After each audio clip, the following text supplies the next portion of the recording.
Good morning, Arvada. Today is Monday, November 28th. I'm Sam. And I'm Joe. And we're here with your Bulldog News.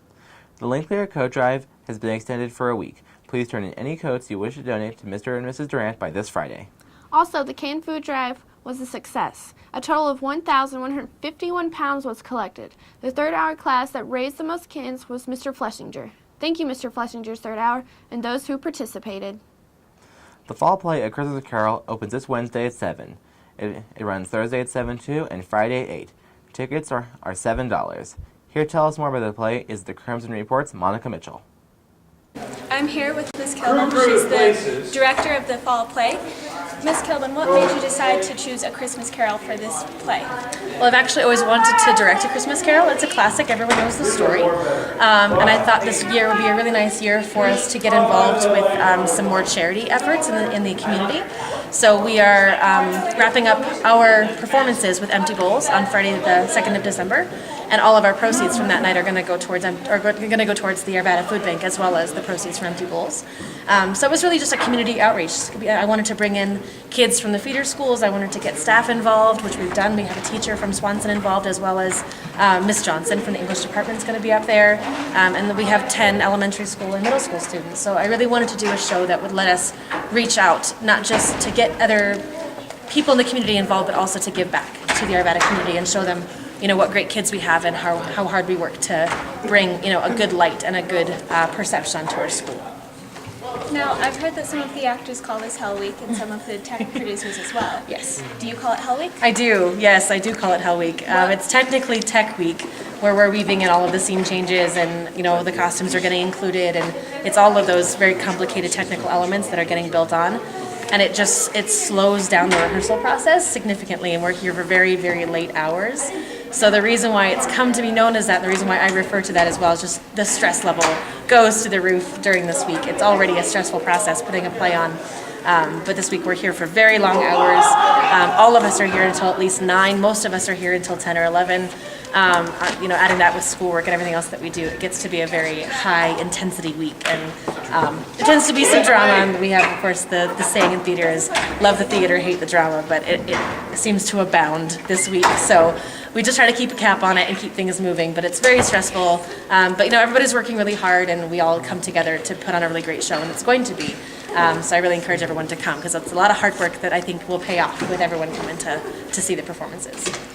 And one last question. What do you love about directing? I love everything about directing, if I'm honest. Like there's rough days, there's days when things get difficult, but it all comes towards the same end, and that end is really creative and it's really artistic, and it's a huge way to express ourselves in a lot of ways. We've got instrumental music in this, we have choral music in this, we have acting, we have techies doing a brilliant job, we have our wonderful set that they got to build, and all of these kids get to express themselves in really creative ways, and it all comes together with a performance that the audiences are going to love. And that end product, plus watching the kids, as they grow and as they progress throughout the process, I love it. I just think it's such a great thing to be a part of.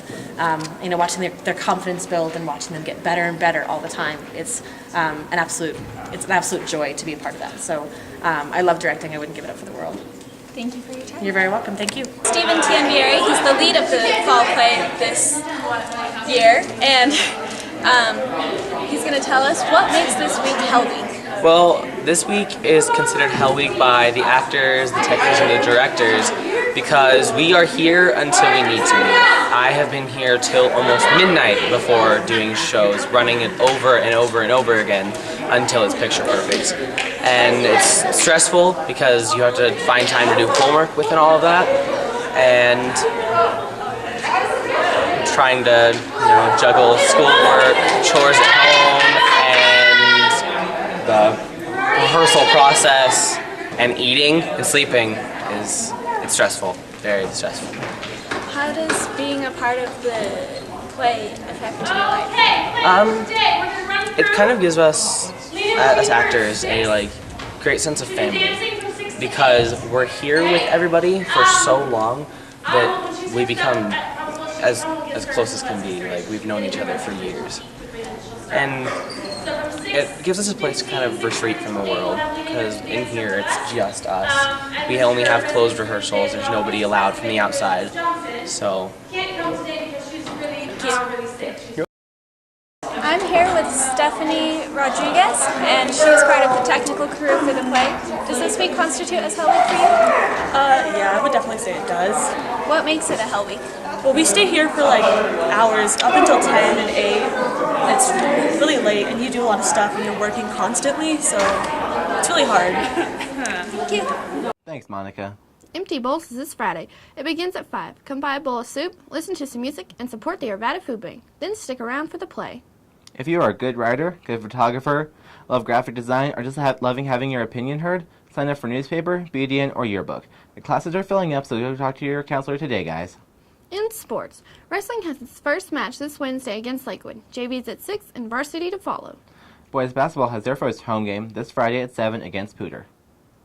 Girls basketball has their first game this Thursday against Jefferson High at 7. Go out and support your teams, guys. Don't forget to like us on Facebook. We will be randomly choosing one Facebook fan to be featured on BDN, so please go to facebook.com/BulldogNewsBDN and like our page. That's all we have for you today. We'll be back on Wednesday with more of your daily news. Have a great day, Arvada. It's a great day to be an Arvada Bulldog. Woof woof! Boys basketball has their first home game this Friday against Pooter at 7. Girls basketball, I'm sorry, Pooter. Come buy a bowl of soup, listen to some music, and support the Arvada Food Bank. And stick around. I'm sorry. No. I'm sorry, I couldn't help it.